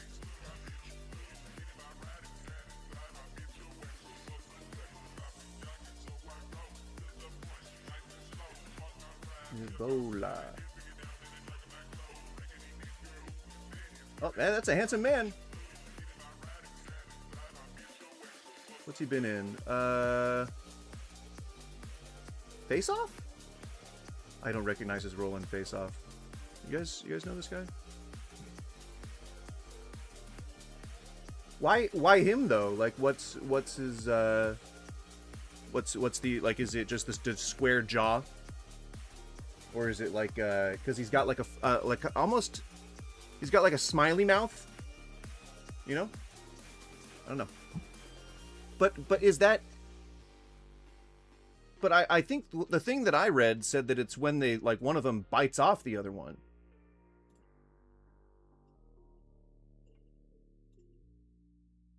Biological process in which an animal, typically a hermaphroditic slug, bites off its own or its partner's. I think you can say penis on YouTube, as long as it's for educational purposes. Usually during or after mating. Why does one of you have to lose it though? Is that your kink? Is that like what you're into? Is that your vibe? And would you be the losee, or would he lose it?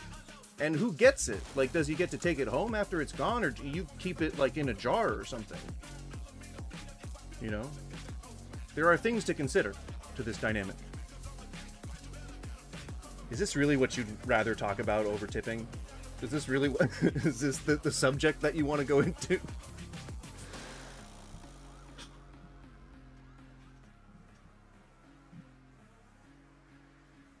Well, clearly I'd keep it. Not clearly. Clearly, how's that clear to me? I don't know shit all about you. You could be trolling for all I know. I have no idea who you are or what your motives are. How would I know that you'd keep it? You're both men. One would presume that it's like kind of up in the air. And would it be during or after? There's two options here. How is Chris Evans not on your list? I'm sorry. I am so sorry. I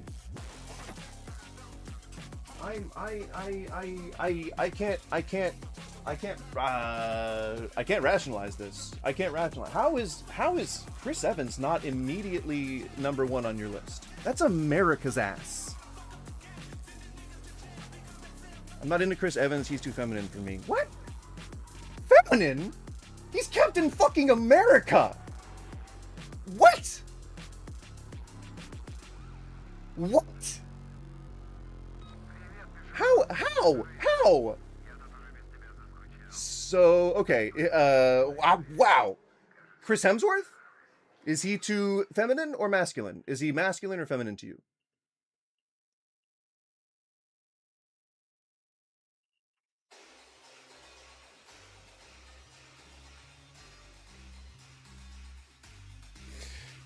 Okay, Special Border 1472. Let's take a look at what you said on the tipping fucking sub. 1. Restaurants need to pay their workers decent wages. I agree with that, 100%. I think that is... best way to say that. Absolutely, 100%. Bam! Everyone deserves a living wage. And do not expect customers to compensate for your bad behavior. Oh my god, dude. What bad behavior? Why are you just presuming that there's bad behavior present? Like, let's assume that all is fair here, right? You walk into a restaurant. Are you just going to assume that the server's out to get you? You just assume that, like, I don't know, that some kind of corruption or something's going on? Like, you don't just assume that you're, like, that's not even, that's not never in my mind. I'm just like, hey, how's it going? Yep, I'll sit right here. Absolutely, yeah. Oh, hey, can I get this kind of cocktail? Yeah, absolutely. Thank you. Okay, great. And then I'm like, all right, I pay, I leave whatever tip, and then I leave. Like, I don't engage in any of this, like, planning and strategizing and things like that, like, trying to determine the motive of the people who I'm going to be seeing when I'm out eating before I go out to eat. Nor am I doing an assessment of their behavior, like, away from me or in any way indirect to me, like, at any point. I don't, it's not present in my mind. Chris Hemsworth is too pretty boy, so feminine. What? I don't think you know what feminine is. I'm more into rugged looking guys like Manuel Ferreira. Well, I mean, I think you might just have like a particular type. I don't think that makes either of those two men feminine. What was it? Ferreira. Manuel Ferreira.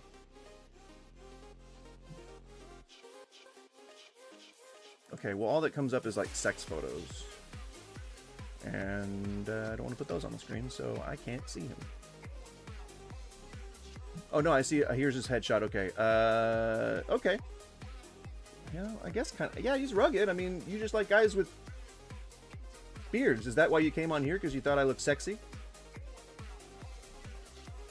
If it wasn't for my stance on tipping, perhaps in another life, huh? If our wives weren't in the picture,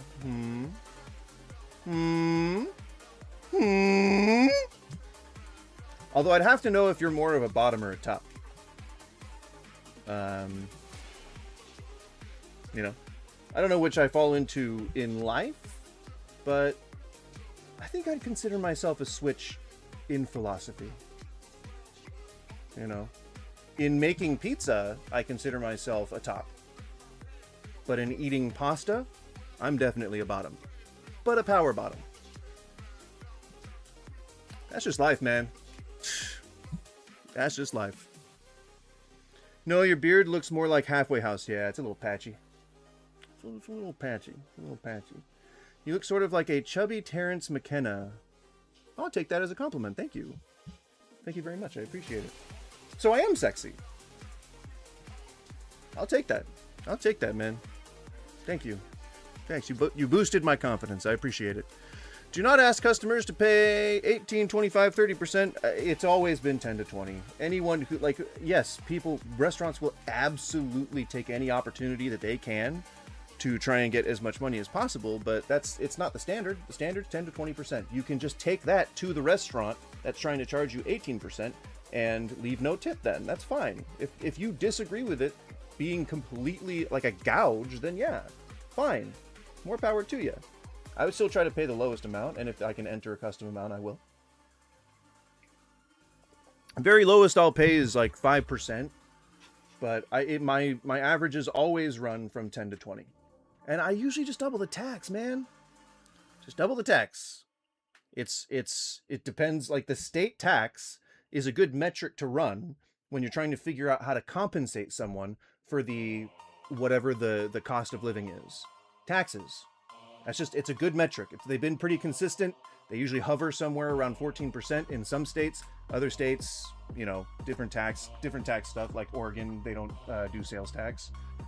But you know what I'm saying? Like, then there's a little bit of head calculation coming into it, but it's really easy to just double tax. Really, really. I sounded like a horse just then. I really think you're in need of a shamanic colonic. So you are into me. Are you trying to perform it yourself? Because strap yourself in. I have an exceptionally wide anus. Is that hot? What do people find wide anuses? Would a wide or narrow anus be like more sexy? That's 600 milligrams of DMT. Oh, now you're speaking my fucking language. Melted into butter and funneled into the anal pore. Oh, what makes you think I haven't tried? Have you seen my outfit? Look at me!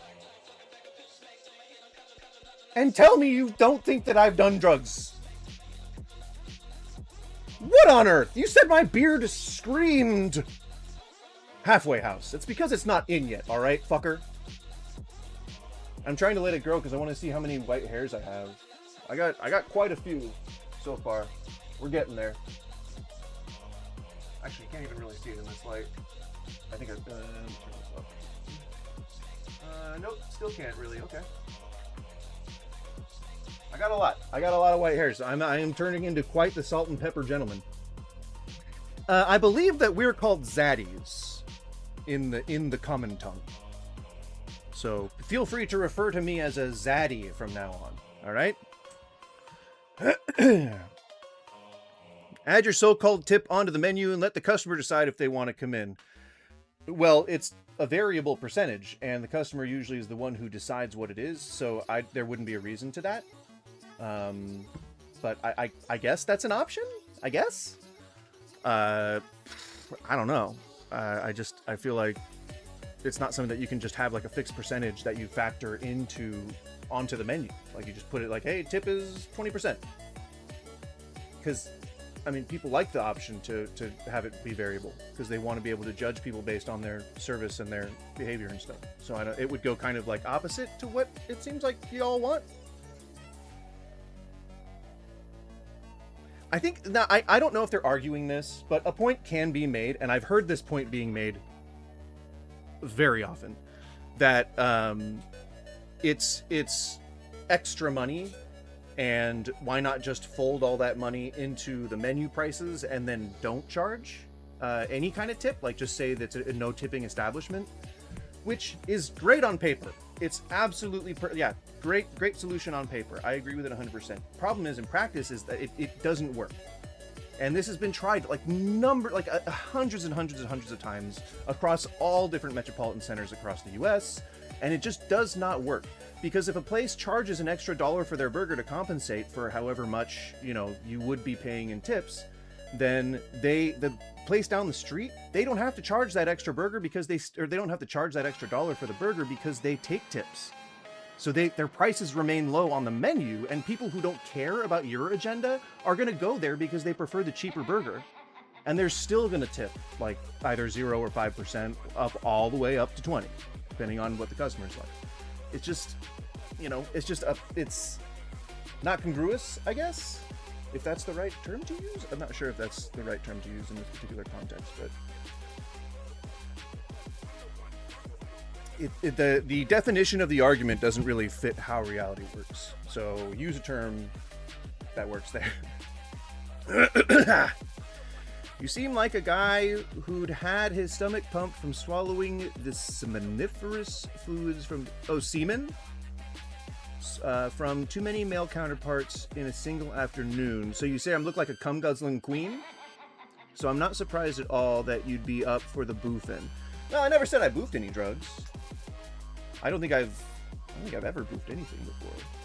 I've never even had like a suppository. Not that I'd be opposed to it. I mean, God put your O button up there for a reason. All right? Just saying. Just saying. Just saying. Just saying. Customers order while standing or pay before they...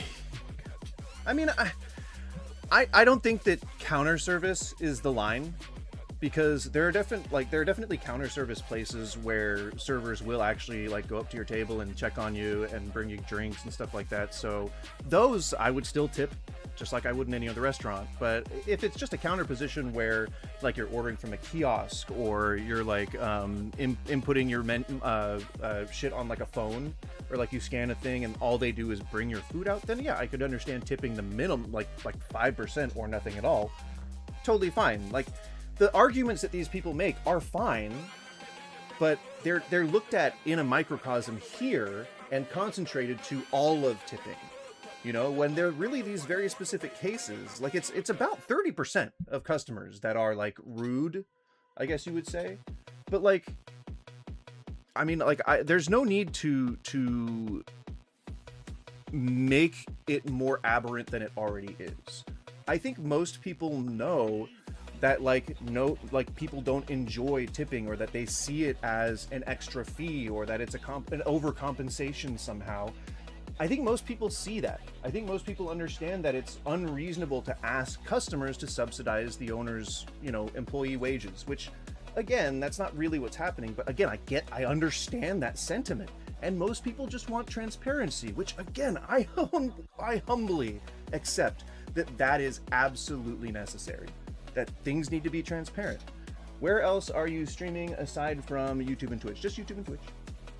Just them two fine platforms is a bit of a stretch, but them two fine platforms. Welcome, thank you. I assume maybe you probably came over from YouTube.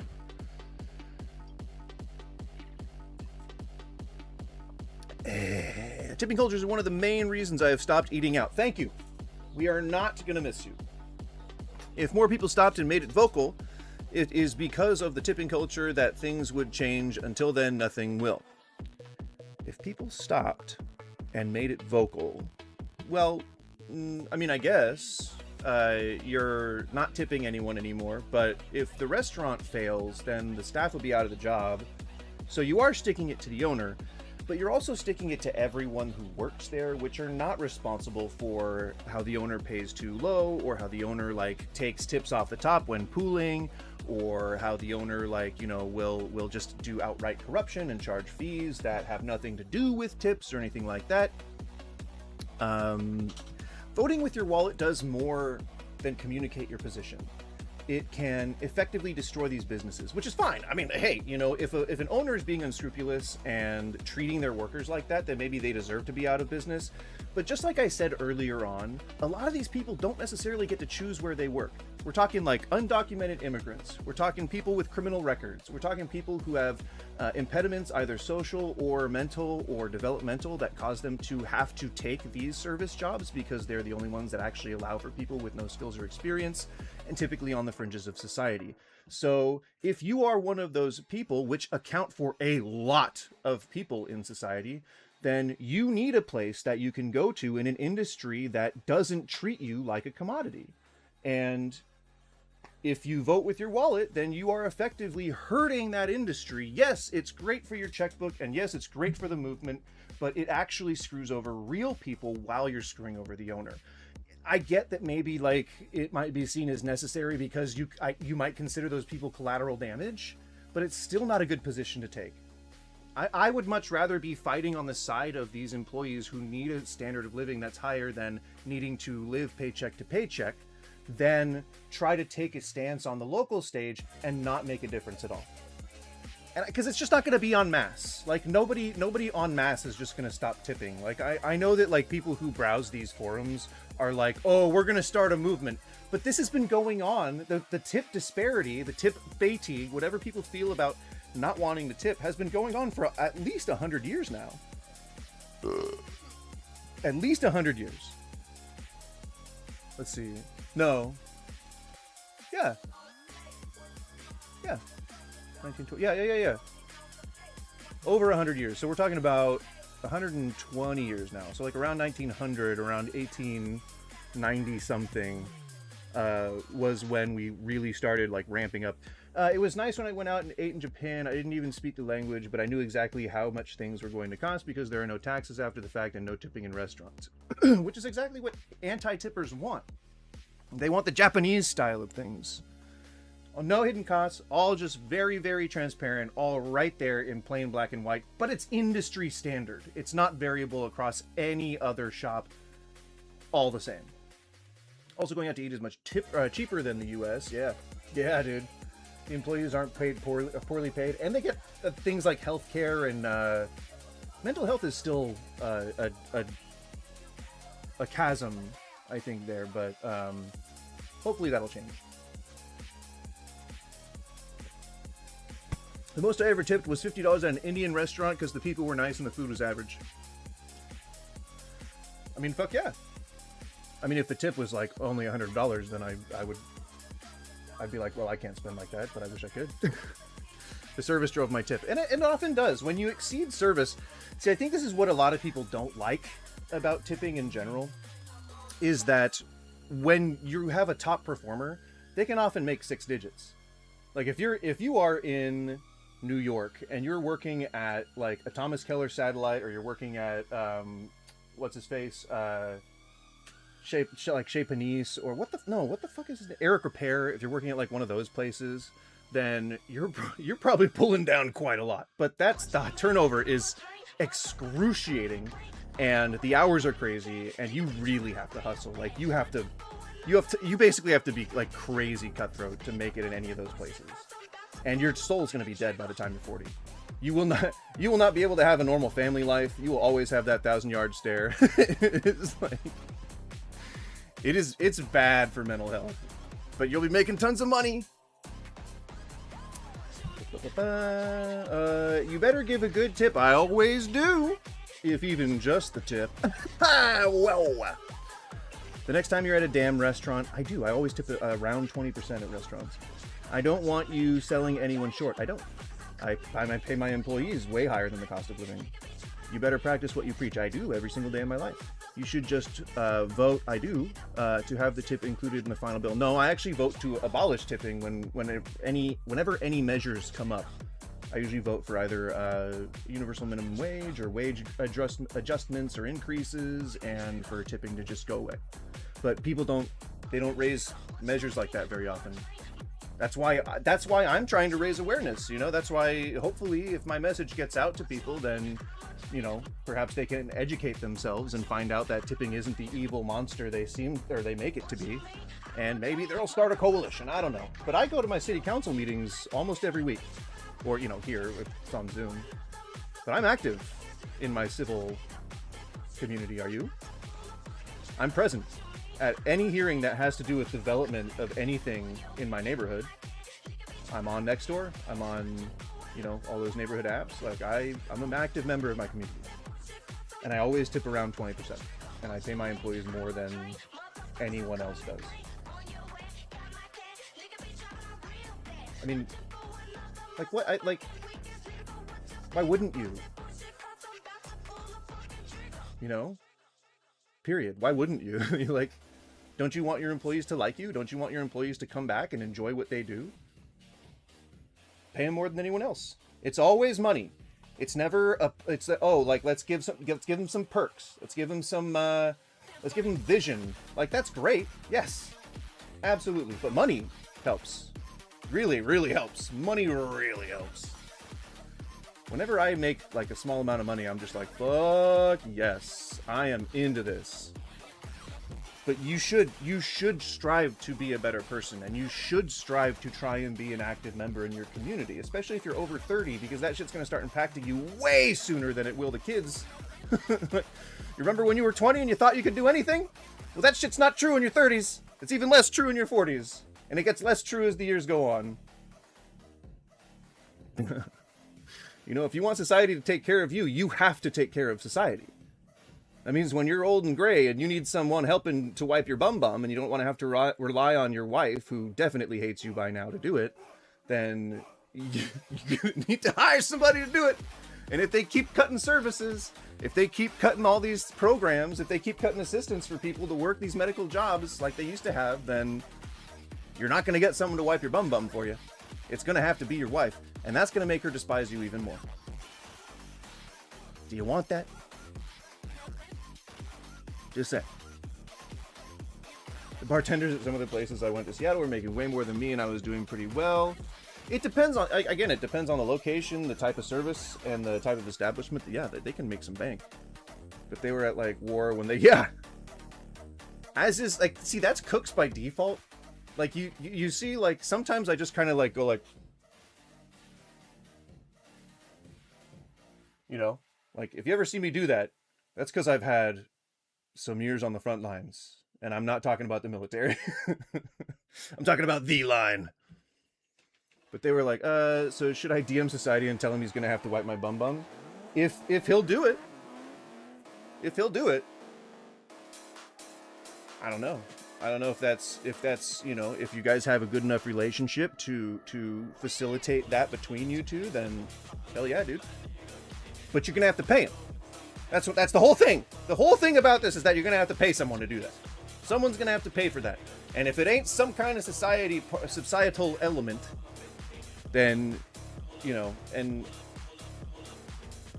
I mean, yeah, it's gonna have to happen, you know.